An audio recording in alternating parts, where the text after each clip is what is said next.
right, welcome in. Happy Wednesday and welcome into the MLB Happy Hour Hot Stove. Look, we've heard from a lot of people, when are you guys going to talk more about baseball, right? And we get it. Football season, we all love a good football season, don't we, fellas? But the hot stove is starting to heat up, and we said we'd start after the Thanksgiving festivities. So here we are, 1 hour, just baseball, and whatever Rocco has cooking. So Rocco, because you helped kind of spur this situation, talk to us a little bit about what we got going on tonight.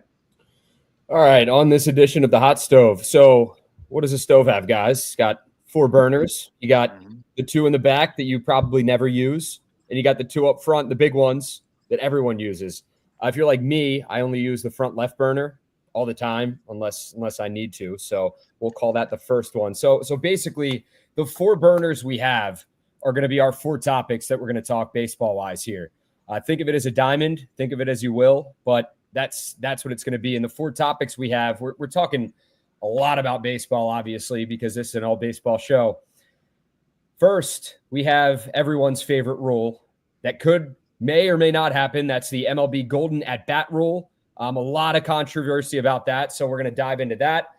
What are the Orioles doing? Are they being too patient? A lot of people just have their opinions, obviously, especially here in Birdland.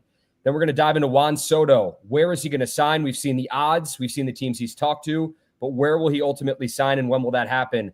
And we're also going to talk about the Dodgers. They've signed Blake Snell. They've reloaded after a big World Series. Are they done? All that and more on this edition of the Hot Stove. And there we go. You know what? I was trying, Zach, to the photo that we use for the thumbnail. I'm not going to say it's the best representation, but my mama said I look pretty good in the photo, so we used it. I don't know if I want to pull it up here so you guys can see what I'm talking about. We could have had a better option, but it is what it is. We're kicking off Hot Stove Talk with thumbnails. This is... Hey, you know what? Rocco also referred to it as a hot stove and then said, you can think of it like a diamond. And I was like, are we thinking of a hot stove or as a diamond, Rocco? Yeah, we can do either or. We got a lot of ideas. So at least those are baseball related. We got baseball diamonds. We got hot stove. So much. Yeah. It's all in the same conversation here. All right, Rocco, burner number 1. Burner number 1. We are talking MLB's proposed. It's not even proposed, but just talked about. So this is something everyone's talking about. Love it or hate it, guys. We're talking about this golden at-bat rule, which would allow one player or one team to select a player of their choosing to be in the lineup at any point in the game, anytime, anywhere. But it's like a designated hitter, but like a one-time only thing from what I understand. Yeah, so essentially imagine this. You just walked Aaron Judge to get to the next batter. And then they call, hey, we want our golden at bat. So then Aaron Judge comes up and hits again, right? It's a idea, Rock, where essentially it's changing the structure and bones of the game. And I know the argument is going to be at every other sport in the NBA, you can have the ball in the person's hands that you want. In baseball, you don't have that. That's why you have a 1 through 9 lineup. But Zach, I understand what Manfred's trying to do. You guys know my feeling. I expressed it earlier. Not a fan of the rule. I think that takes away from what you have created with the game of baseball.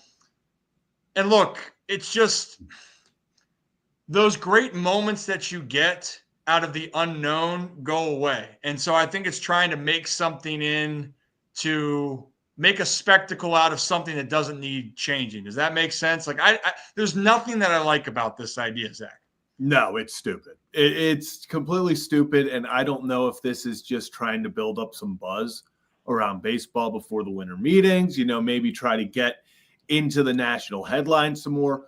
What the reasoning for the report was, or even this consideration, but it would be to use a Nick Moore word, it'd be a travesty to the game of baseball if they decide to, just throw out everything that you've had.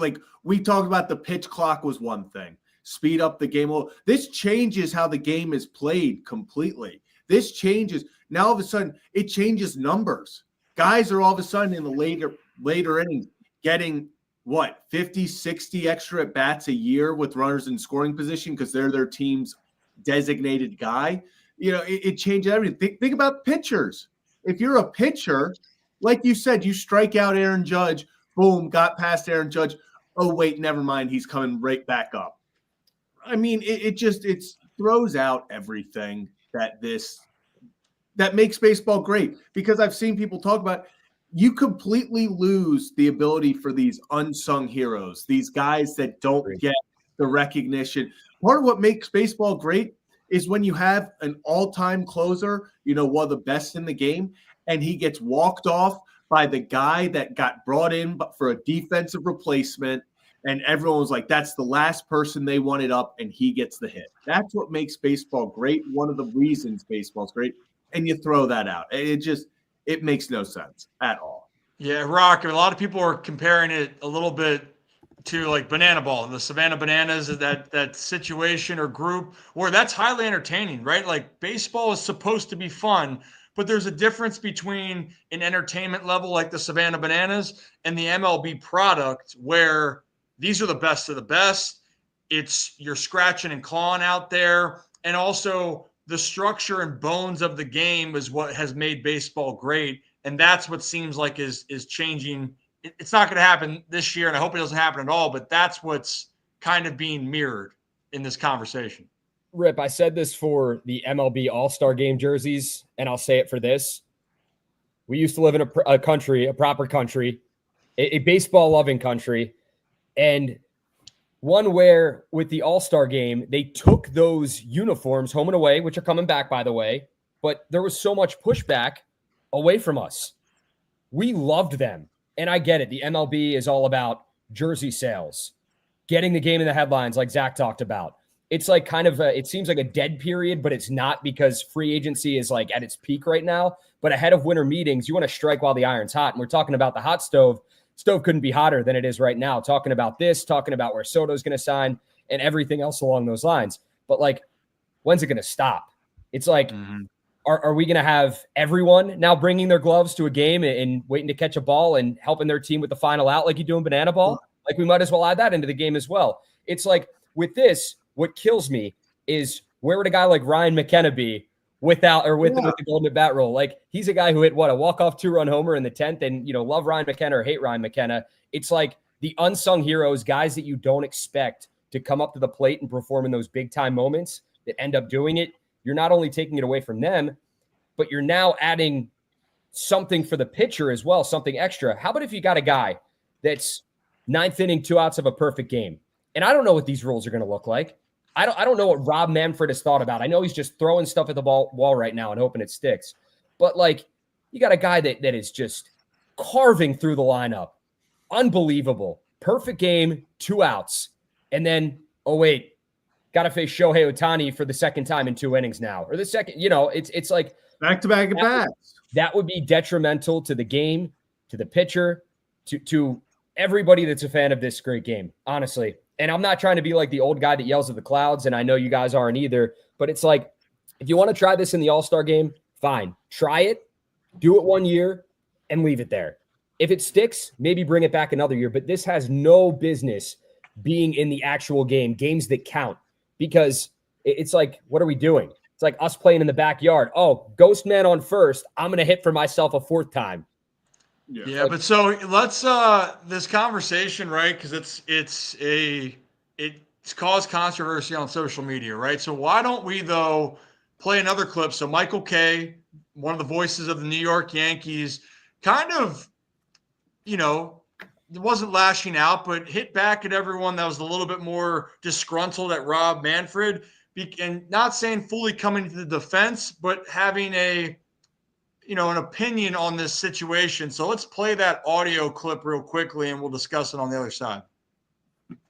perfect? No. Would I sign off on it? Probably wouldn't. But imagine the outcry because a guy is trying to do something to juice a game that needs to be juiced. And all the people that say this is like sacrilege, guess what? We got you. It's the young players, the young people. We don't have them. So we have to turn the ninth inning into an event where your best player is going up against the closer. And you see no value in that because nothing can change in baseball because it's not a sport. It's a religion. You all have to get your heads out of your butts to jump a guy for trying to make a legitimate change or thinking about a legitimate change. Even a guy I love, Howie Rose. This has got to be a joke. No, the loss of baseball eyeballs. That's a joke, Howie. There's got to be something that stops it. It's got to be something that stops the erosion of this great game. You've got to make it appeal to more people, younger people. Those are the people we do not have. And you're going to crucify Rob Manfred because he's thinking outside the box. You all have to grow up and you all have to open your eyes to see what's happening with the game.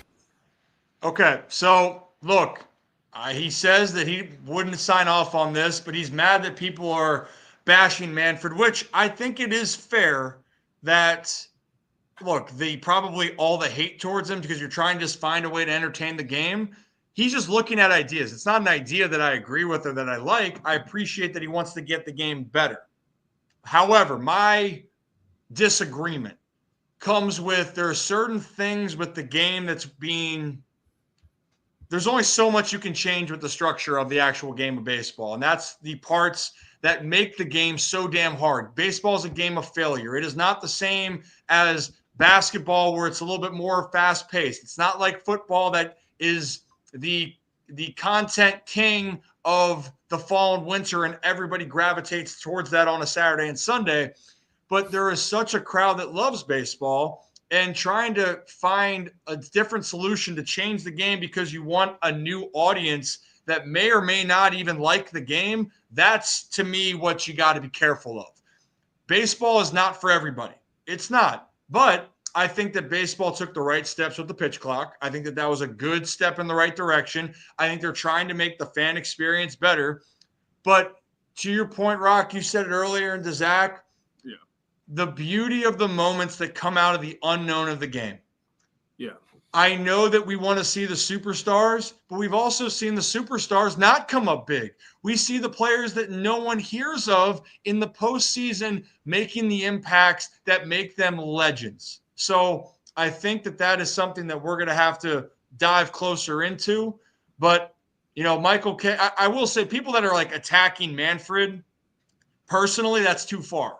But there is a line there, though, of saying, hey, we want the game to evolve, but we don't want to lose what makes baseball so damn great. Yeah, my biggest thing is the person who doesn't care about whatever it may be in the, Shohei, person who doesn't care about, the average, right, like you said, Rocco, the Ryan McKenna walk-off. Them watching that, they're going to have still no interest if that was Mike Trout versus Shohei Ohtani. If you're not a baseball lover who is, just because a star player, people don't go to these games and suddenly they're like, oh, I'm more interested because I know this player's good who's up in this big situation. They come for the moment. They don't care when Ryan McKenna hits the walk-off home run that he's not Mike Trout, that he's not Aaron Judge. They're there for the moment. They're there for hey, this matchup happened. This unsung hero came through. They're not there because I just don't see the whole, this is going to get people to watch the game more. They weren't going to watch either way. They probably weren't watching either way. And this singular at bat, one at bat in each team probably gets 40 a game. That singular at bat is going to bring in no extra people, and it's just going to turn away the fans that actually love the game. So this is just a very idiotic idea. I don't think they're taking it seriously. I think, once again, this was just hey, let's put this out there, get some buzz going. I don't think they're seriously considering this because I don't think it makes any sense in any way, honestly. Baseball's a game, regardless of how old you are, how young you are, that you're either going to love or you're going to hate. And one rule, this golden at bat, is not going to change that. So I think Rob Manfred has done a lot of great things for the game. I think he's going to continue to do a lot of great things for the game going forward. But this, to me, is not one of them. All right, let's move on. The second burner on the hot stove. While we have you here, Birdland, we got to talk Orioles and what the Orioles are doing or lack thereof moves in the offseason for the O's. My question to you guys, Zach and Rip, and we could talk about this more. Are the O's being too passive right now? Are they being too patient? Should they be more aggressive? Corbin Burnes is unsigned right now. There's a good chance that he comes back to Baltimore, but we don't know. What we do know is that the O's were potentially in the running for Blake Snell, and he ended up signing in LA. So with that being said, Rip, I'm going to start with you. How should the O's be approaching this free agency? Do you like what they're doing? Do you not like what they're doing? Would you like to see them be more aggressive? So here's the thing, and it's going to go into one of our other burners. That one's, I don't know, this one we can consider one of the back burners, right? Where it's trying to flicker on, but it's not there yet. It needs the right maybe push, maybe one of the other burners gets lit, and then this one starts to ignite. I think that that's how Baltimore is going to be. You know, when you look at it this way, truly, one player and players can dictate this market. And so the one player, Juan Soto, is that big name that's dictating this market. And for Scott Boras representing a lot of the players, that's going to impact it. So I think that, and from what I know too, the Orioles were really in on Snell. They really were. But this is what Baltimore is going to have to deal with, ladies and gentlemen. They're going to have to deal with the idea, hey, Rock, hey, Zach, I'm going to offer you 5 years, $182 million, I think was the deal to Blake Snell. Hey, I'm going to offer you that. What makes it different for you then to choose New York, Boston, LA, or one of the other big markets? Because that's what ended up happening in this Blake Snell situation. Now, again, I don't know the final offer with the Orioles, but you guys see my point? And Blake Snell, you know, in that press conference is talking about, well, do you guys see the top 3 hitters are Hall of Famers?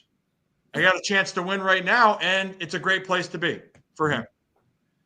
You're going to have to convince free agents why Baltimore is the right destination. We know why it can be, but we're not the one that needs convincing here. And I think that's what the Orioles are waiting for, Rock.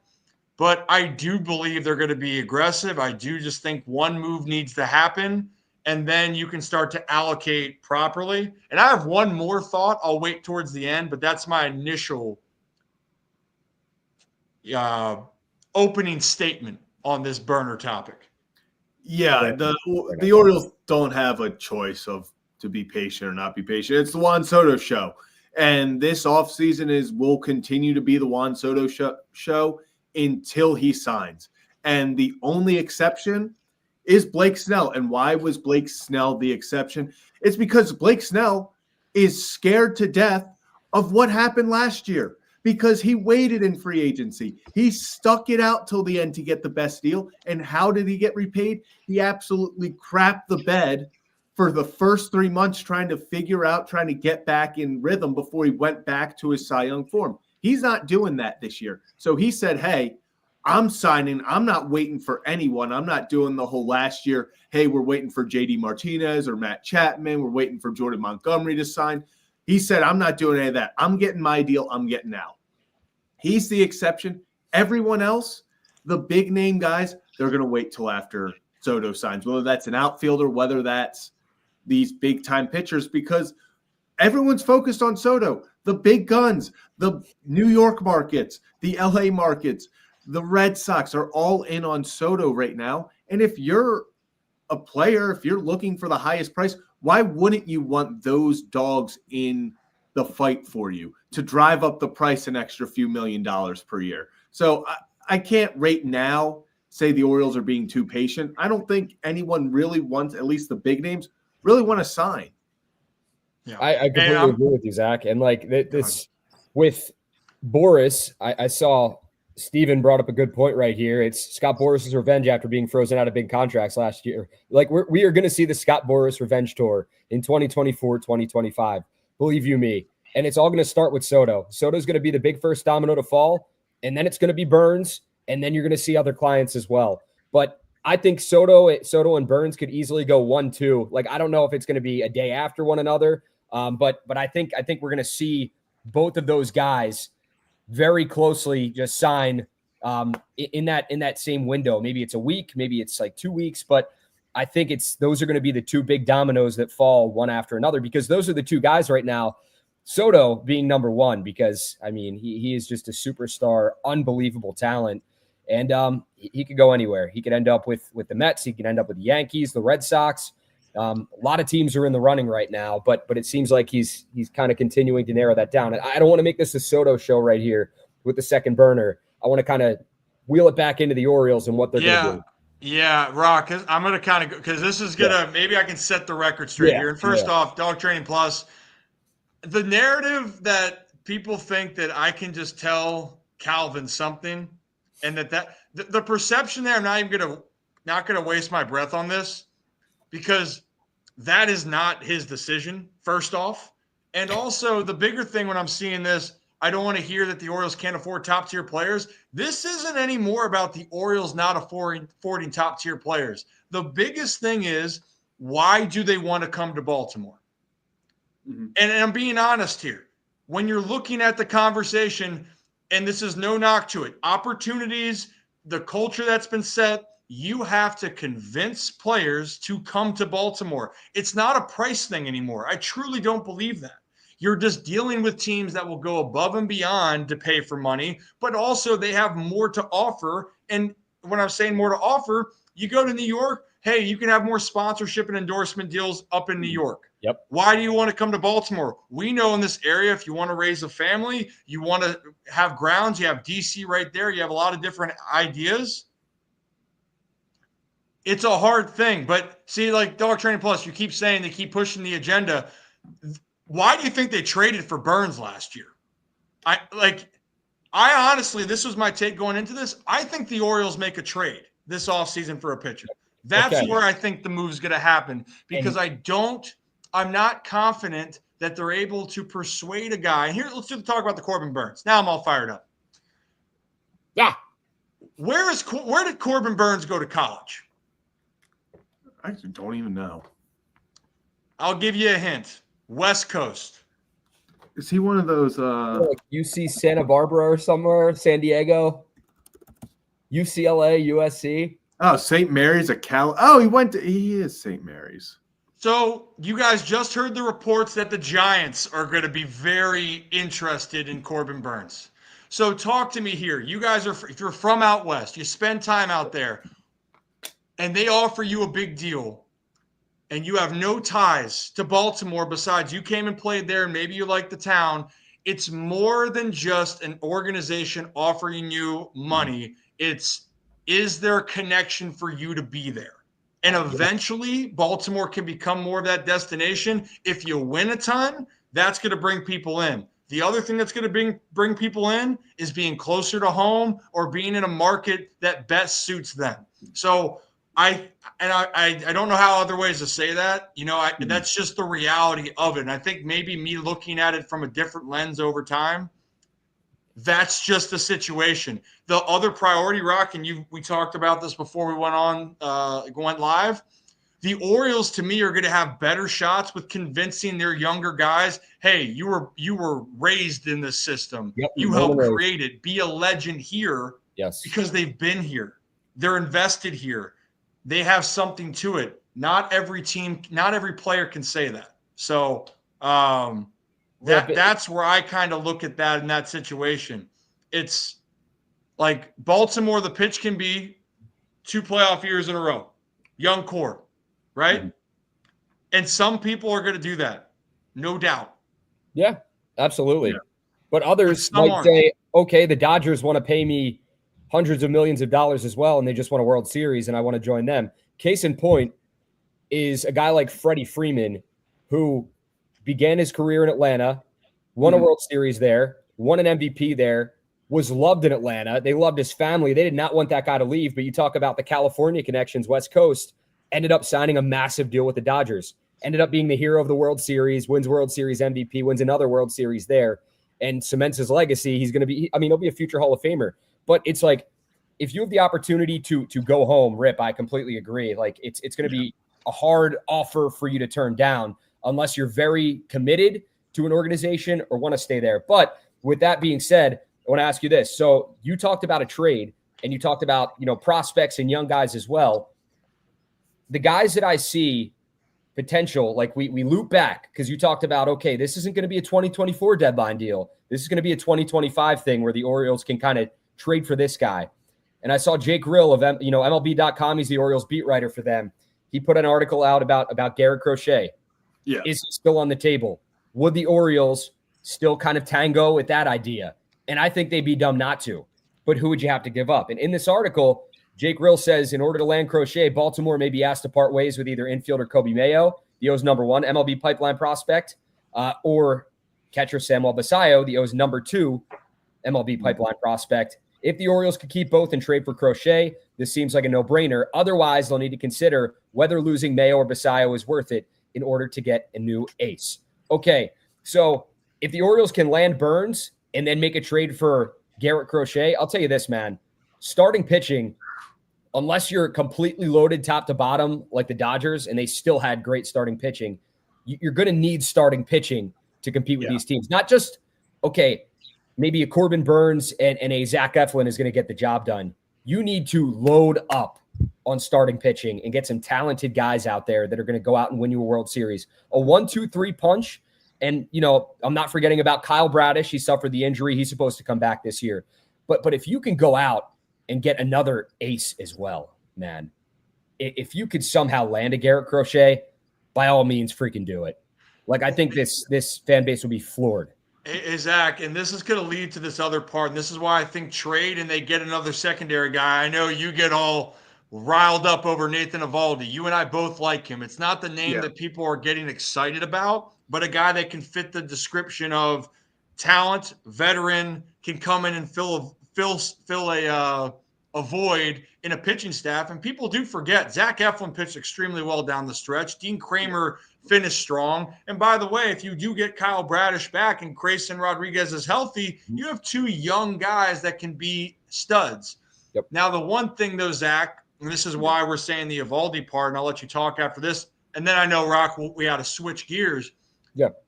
Kansas City. Mm-hmm. You look at their moves last year. They spent a lot of money. But, guys, it wasn't on any of the big names. Nope. Right? Seth Lugo was a name where like, oh, damn, they gave all this money to Seth Lugo. And no offense to Seth Lugo, I loved him. I know who he is. I thought that was a great signing. But I get you, a lot of people are going, Seth Lugo? Like, that's their big signing? Dude ended up being an all-star for them, right? And it was a value move. And now you're seeing Kansas City trying to trade for more players. They made the Jonathan India trade. They're going to try to build up, but they spent money, but not on the high-profile player, right? So that's why, Zach, when we've said Nathan Eovaldi, he fits that description because he's not going to be that premier price that you're looking for at this moment. Yes, and I'm glad you brought Nathan Eovaldi up. Zach, go ahead, but yeah. Yeah, Nathan Eovaldi is the guy that I've talked about, man, since – even before last year's trade deadline. We were talking about if the Rangers sold. He was the guy that we thought made so much sense for the Orioles. And I think it's pretty much an identical move to a Zach Eflin move. It's a move that in the moment when the trade goes down, or in this case, a signing for Zach Eflin, a trade, when it goes down, people are going to be like, okay, add a pitcher, whatever. But like Zach Eflin, as time went on, you started getting close to playoffs and people were like, hey, Zach Eflin should be the game 1 starter. Zach Eflin's been our most consistent pitcher. That's what Nathan Eovaldi is. He's a bulldog mentality pitcher who wants the ball in the biggest moments. You've seen him. He does not shy away in his career when he's won World Series. It doesn't matter if you need him to start the biggest game of the year or close it. He will do either. He does whatever it takes to win ball games. Doesn't walk a lot of guys. He feels so much like Zach Eflin to me because he's got that mentality of, I don't want to walk guys. I'm going to give up ground balls, and you're not beating me by getting these long, home run after home run. You're not going to put guys on base. He's going to make you beat them. He's going to put the ball in play, allow his fielders to field. And if you can pair up 2 guys like Eflin and Eovaldi, whether they're pitching games 1 and 2 or 2 and 3 of a playoff series, you feel really good going into those 2 games. To me, guys, priority number 1, signing Burns. I think that's a consensus. Everyone can agree on that. And then priority number 2, if they can, try to get Max Fried, a very talented lefty that's out there in the free agency market. If you can get him. I saw a comment here. What about Sean Manaea? Wouldn't mind Sean Manaea either. I think he would be a solid fit here in Baltimore, but Fried would be my number 1 lefty if we're talking lefties on the free agency market. And obviously Burns being a righty, if you can get Evaldi, like I just want to see how this all looks in a few months when we're talking about this. And I'm hopeful that the Orioles can sign Corbin Burns and make other moves as well in the process. So moving on, we're going to talk about our third burner, and that is the Los Angeles Dodgers, and a guy that the Orioles seemed like they were in on and that they weren't able to get because he ended up ultimately signing out there with the defending World Series champs in LA. That's Blake Snell. Okay, the Dodgers, they get Blake Snell. They get Tommy Edman. They bring him in as well, or sign him to a deal. So are the Dodgers, though, like they made a splash and they already have this talented lineup from top to bottom, one that just is coming off in the World Series. You can love them or hate them. Most people hate them because they have so much money and they continue to spend. But from the outside looking in, I know many of you Orioles fans, maybe not Orioles fans, saying, I wish my team was doing that right now. Are the Dodgers at this current point in time, are they done making big moves? I'm not talking about the small ones, Rip. Not talking about the ones that are going to fly under the radar, Zach. I'm talking about the big Blake Snell moves. Is LA done? Are we slamming?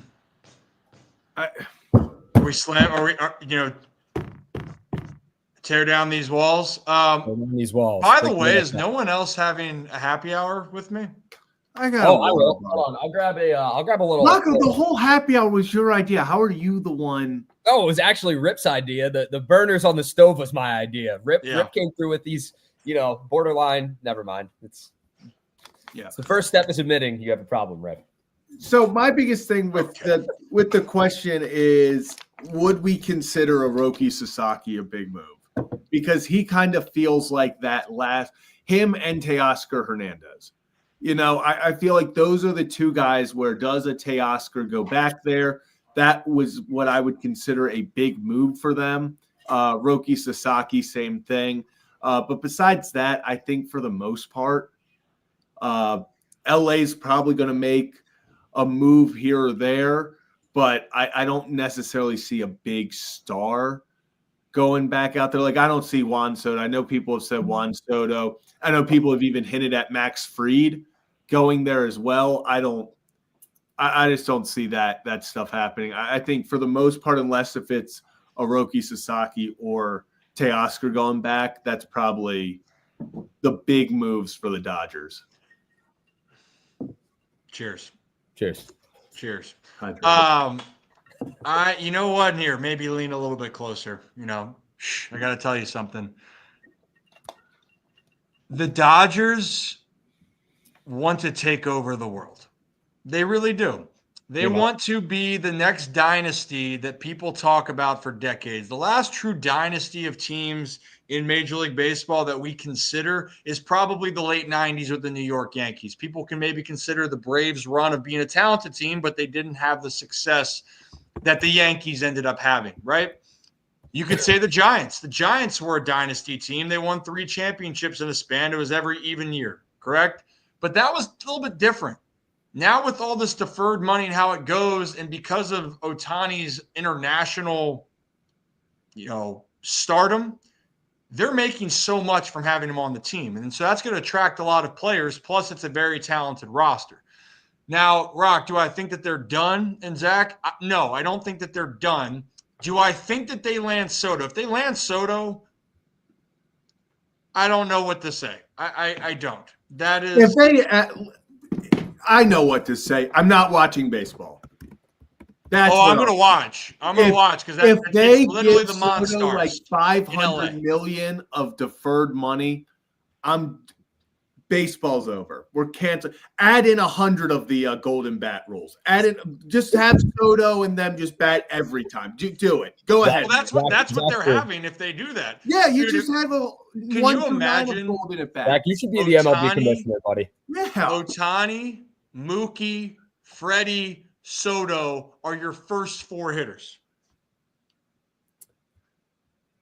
How am I supposed to chip with that going on, Doug, as Kick him off the tour, as Shooter Doug. McGavin would say? But in all honesty, I don't think they're going to be done with a big move. But the one thing I will say, though, Rock, is if they don't sign Soto, the other big name, Teoscar Hernandez, thrown in there, it opens up the door for a guy like Teoscar to make his way back to LA, right? So there's the possibility there. And I'll tell you this. So are we on Dodge? Is the lot, I'm trying to remember. I don't want to get too much Soto based. It's coming though. That burner's been turned on for a while. It's literally it's like I'm staring at it and the flame just keeps growing. Maybe like you're spraying, avocado oil or something, spray at it and just whoosh, it wants to go. I think the Dodgers are not done finishing out their roster. I don't think so. I wouldn't be surprised if they go and try to get another bullpen arm. And really it's going to depend on, I think they're going to fill that last spot. By the way, they did make a big move in their eyes, or I think he's a very talented player, and that's Tommy Edman. Utility guy, does everything, huge in the postseason. I played against Tommy in the minors. Really good sense of the game. So not only do they have star players, they have guys that know how to play, and that makes it dangerous. So, but the Sasaki one's interesting, man. You would think that the Japan tie, or just in general there, I don't know. I feel I'm also here. I think a West Coast team for Sasaki. I'll say that. I think he's going to be a West Coast guy. I think that's pretty obvious. I think that's, for the most part, is kind of assumed at this point. You never know. The New Yorks of the world could come through and try to scoop them up as well. They have money to just blow and spend right now. But with that, you talked about the deferred money, Rip. I wish we could put limits on that. I know there's no cap, but I wish there could be limits on the deferred money, and because it's getting out of hand. It's absurd. The Bobby Bonilla, it was just really Bobby Bonilla was the big one before, and that's why Bobby Bonilla had his day. We talked about it on the show before, man. It's like Shohei Ohtani is going to have Shohei Ohtani day. Other guys are going to have their own day as well. It's getting out of hand. It's ridiculous, and it's like you could just, all right, I'll throw you this big ass contract and pay you 20 years from now, however much money I want down the line. But you're going to play here. You're going to, spend your career here, and we got you locked up for the time being. With the Dodgers, though, we talk about who they're bringing in, and I don't want to get too far off topic, but you talk about a name like Teoscar Hernandez. He was a name that was linked to the Orioles. He's a guy that I would love to see here play in Baltimore, if at all possible, because you talk about needing bats. We talk about the pitching and how the Orioles need to load up on starting pitching. Hitting wasn't too great towards the end of last season either. So it's like they need to bring in another big bat. I'd love to see them do that in free agency. And if they can somehow get Teoscar Hernandez here to Baltimore for the right price, I think, I'm not going to speak for everyone, but I think that would be a great signing. I do too. Sorry, Zach, go ahead. Yeah, no, and we've talked about this before. We think if a player like Teoscar Hernandez does have the opportunity to come to Baltimore, he's a veteran who has lived for the big moment. He has playoff success, and that's something that we've kind of talked about. I felt like we were beating a dead horse last year in the fact of it was like, hey, veterans matter. You undervalue it's, all these young stars coming up, all this rising talent. You need veterans to be there, to be the voice of reason, to help get through the struggles, stuff like that. That's why we've talked about how important guys like Kyle Gibson were to the Orioles' success in 2023. The guys that you're not necessarily looking at, Adam Frazier, guys that you're like, hey, don't always, need you to be the star. Who had the big moment in the playoffs in 2023? Aaron Hicks. Who clinched the division or the wild card spot? Adam Frazier. Most wins on the team, 2023. Kyle Gibson. These veteran players matter. So that's why Teoscar Hernandez, you kind of get the best of both worlds. You get a guy who has shown the potential to be a superstar caliber hitter. The bat speaks for itself, but he's also a guy who's been there, done that. He's played in the big games. He's come up with the massive hits more times than not. And he's one of those guys that you feel like if you have an opportunity to get him, you're bringing the left field wall in too, so that's not as big of an impact. It would be stupid not to try to get a talent. Absolutely. And before we move on to the fourth and final burner of the hot stove, yours truly, Ryan Ripken, has a special message for everyone out there. I got it. He doesn't. There it is. There it is. Yeah. So this episode is brought to you by our sponsor, Adams Jeep of Maryland. Yeah, drive carefully, Rock. Seriously. Yeah. Congrats on paying off your ticket.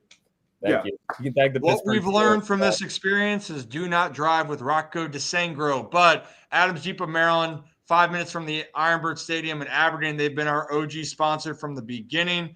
And guys, in general, too, they do everything. You need anything, you want a used car, brand new car, go up there and tell them the Ryan Ripken Show sent you and Rocco sucks. They give you $1,000 in gas money for the purchase of that vehicle.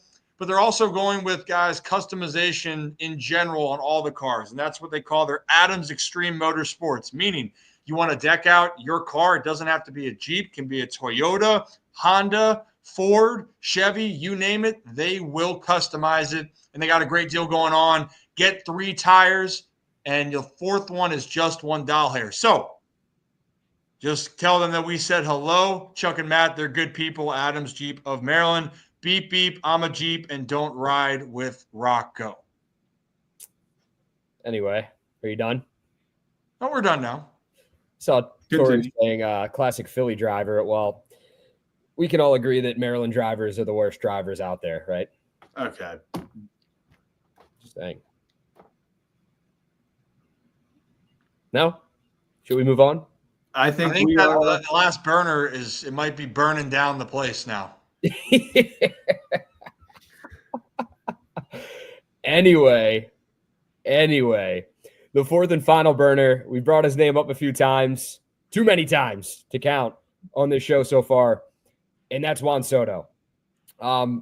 Just, again, all eyes are on Juan Soto. This is the Juan Soto sweepstakes. Whoever wins is getting an unbelievable player and one that could potentially help you win a World Series down the line. And for Juan Soto, here's my take, guys, and then I'll hand it off to you both.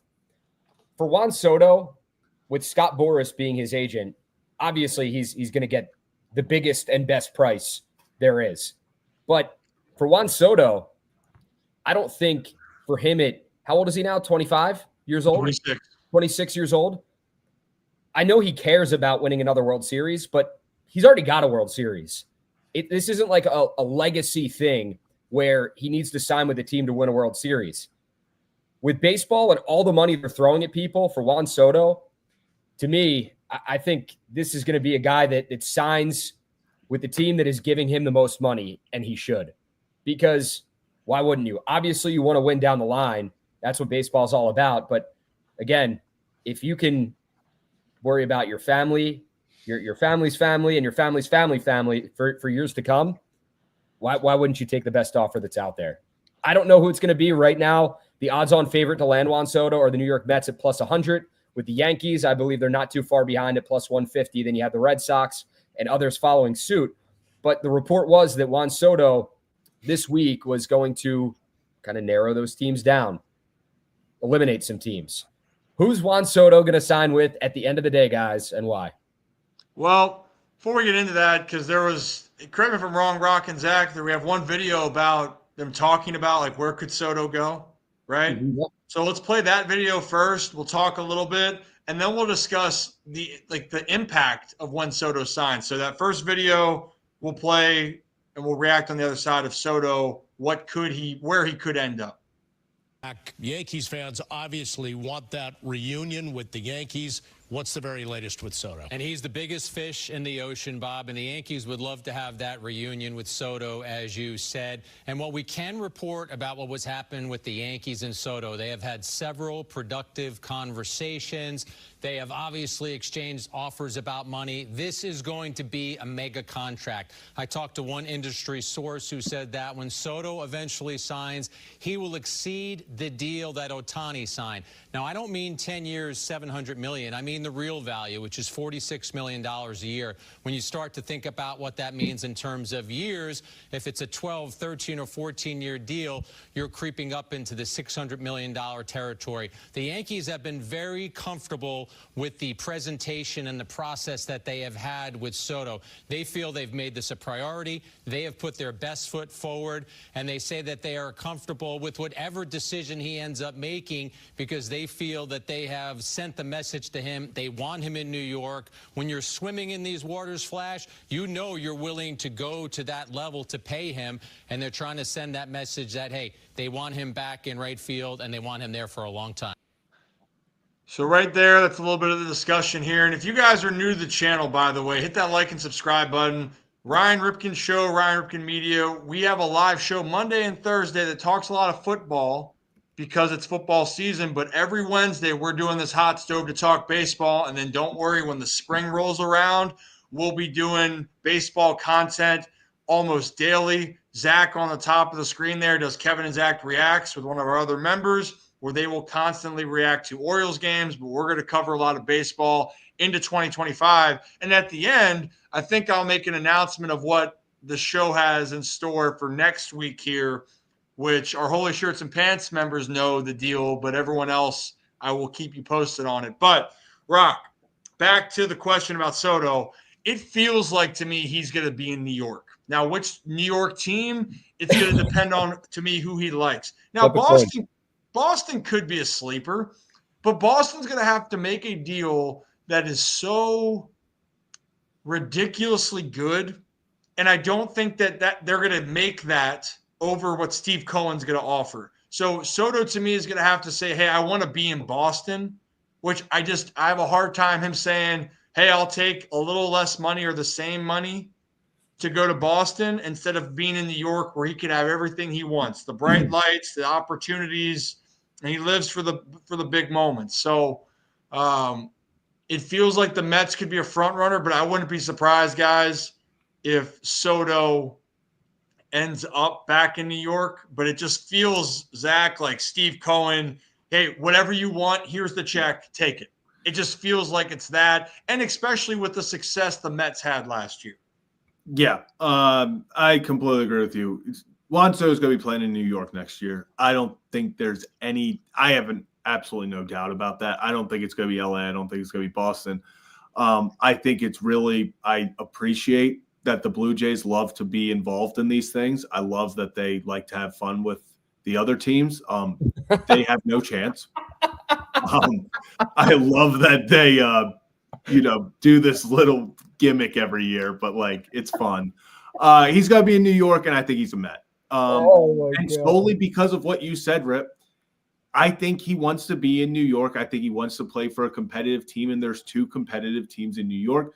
The difference is I think Steve Cohen, like you said, will and has come out and talked about it, said, hey, I will go so above and beyond to pay this man more than anyone else that he can't say no. And I think it comes down to that. I don't think it's anything of a, hey, he prefers the Mets over the Yankees. I think it's going to be one of those moments where the Yankees give him an incredible deal, and a deal that he would accept 10 times out of 10 in any other circumstance. But the Mets he's going to go to the Mets, say, hey, here's what the Yankees are offering me, whatever it may be, 12 years, 13 years, $600 million. And Steve's going to go, we'll do 13 years, 650, 675. He's going to go so far above any other offer that Soto's, I think, going to be forced. Not forced, but it'd be tough for him. Like you said, Rock, if you're offered that much money, it's hard to say no. Zach, what you just said about the Blue Jays just like having fun, it reminded me, you know what it reminded me of? It reminded me of when Alabama was looking to hire their next football coach, and it was like Kalen DeBoer, Dabo Sweeney, Kirby Smart, James Franklin. And I was like, oh, yeah. I was like, his agent did a really good job of sneaking his name in there. Yeah, it's like the coaching job. It's like, so Toronto, you're not going to be able to compete with these larger markets for a guy like Juan Soto. It's just not on the table. But also look at the team that they have. Yeah. There's so much uncertainty around. They might be selling half their top players. Here's my thing. What Toronto's trying to sell there is that, hey, we still have 2 all-star caliber players, which Bo Bichette, injured, not down year. We have Vlad Guerrero Jr. We have pitchers. But my problem is that a team that's been one of the favorites to win the AL East up until last year, they've completely struggled. They've completely underperformed. And do you want to take that risk? I just don't see that for a guy like Soto. And with the Mets and the Yankees and just being in New York, just makes more sense. I do think Boston could mess around and pull something off. I do. But I still am going to go with my gut that he's staying in New York. I think he's going to be a Met. I would love for him to get out of the AL East for Orioles fans. But can I explain the other part here? Maybe this is where this video goes. John Morosi talked about what this means for everybody, not even just position players, but pitchers too. So let's play the first part of that clip of what this means when Soto signs. Left to be accounted for. Top arms. Corbin Burnes, Max Fried. What are you hearing at this hour, JP? Tell us. Warren, I think that there are, in the case of Burnes and Fried, those are 2 guys that they may wait to sign until after Soto does because of the focus on him. But I want to draw the attention to Burnes and the Giants as being a really good pairing. Because I look at the fit there, of course. Burnes pitched for St. Mary's, so in the Bay Area, very close to San Francisco. They've tried for big-time free agents a number of times in recent years. That geographic advantage could be a really significant factor in the favor of Burnes and the Giants. But with Fried, I think it's the teams we've heard a lot about in the past. Red Sox, Blue Jays, maybe the Yankees as well. And I think that as we talk about the Soto market, which again, I expect to get resolved within the next week, look for the Burnes and Fried markets to move almost concurrent with that. You know, you said something I'm kind of stuck on. They may wait for Juan Soto. What about moves made or could be made independent of that? Lauren, I'm glad you're bringing this up because there are some players that I believe could sign irrespective of the Soto timetable. And let's start with one name who's very familiar in the postseason, Nate Eovaldi. I think he's a guy with respect to the Atlanta Braves that I could see him being a really good fit. There's a look at Gleyber Torres. He's an excellent fit for the Toronto Blue Jays. Christian Walker, I think, is one of the most intriguing names of all on this market. Tanner Scott, of course, we saw him go to the Padres late in the season, and Jurickson Profar as well. That's a sampling of 5 names, Lauren, who for varying reasons, I believe, could sign even before Juan Soto does. And I think that you talk about the Phillies and their need for relief pitching help, given the issues they've had with their bullpen in the last couple of years. I think Scott, for me, is a really good fit in Philadelphia. So we're hearing the parts of it, right? There's a lot of names, and I know that they're saying independently, but here we are. Winter meetings is coming up on Monday, and no deals have happened really of significance here. So the Soto deal is going to have this domino effect because the teams that are going to be trying to go in for him, if there's 5 teams, as soon as they hear that they're out, okay, well, then they're going to plan accordingly, right? But not so fast. Some of these free agents, even though I agree that guys can go independent of Soto, I don't think – I don't know what Rocco just did there. But the focus shifts. Yeah, okay. Juan Soto, Corbin Burnes, Max Fried. But so the thing is, I think that those bigger market teams, they're focused on Juan, but why I think some of these other free agents could wait is that the Yankees or the Red Sox or Dodgers might be like, hey, if we don't get this guy, I might be telling the agents we're interested. And their agents are going to be like, oh, great, you want one of these guys? Well, that price tag's going to go up because you missed out on Soto. So I think that, and I don't like it. I saw a report, like, Max Fried was talking with the Yankees. Guys, I don't love it, but that's a part of it. And Oriole fans are going to hate me for this. I shouldn't say hate, but just the reality. If Juan doesn't sign with the Yankees, Anthony Santander very well might be a New York Yankee next year. Yeah, I've accepted. I think that's a very – if the Orioles can't bring a deal to bring him back, which would stink, I would not be surprised at all. And it'll make Oriole fans sick, but I think that Santander will be in pinstripes. That's just – it makes all the sense in the world. They love left-handed power there. They love switch hitters. And the last one they had that had a Baltimore tie didn't play for the Orioles, but he's from here. It's Mark Teixeira. He had some great years in New York. So Tony would have a field day with that short porch. I hate to envision it, but you're right. It makes too much sense. Yeah, it just makes too much sense for both sides, unfortunately. But yeah, I've also said, I've kind of accepted that if Juan's not in New York, he is. Probably it's going to be Tony. So it's going to all happen after Juan, as we talked about. It's bad business from a agent and a player standpoint not to wait, because waiting an extra week, 2 weeks to potentially get $2-3 million more a year, you do that any single time. That's why I know he's talked about a few guys that potentially the Evaldis and stuff, maybe they sign for under the radar because they're like, hey, we know our value. We know we're going to get it no matter what. We're established.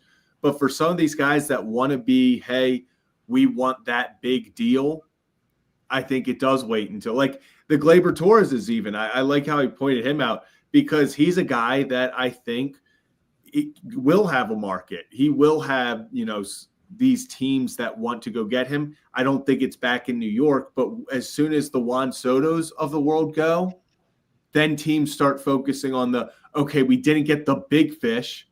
How do we use this money we were going to put towards Juan and supplement it throughout the team? And that's where guys who maybe weren't the top of the top start getting these slight pay increases that they can negotiate because they know teams have this money now.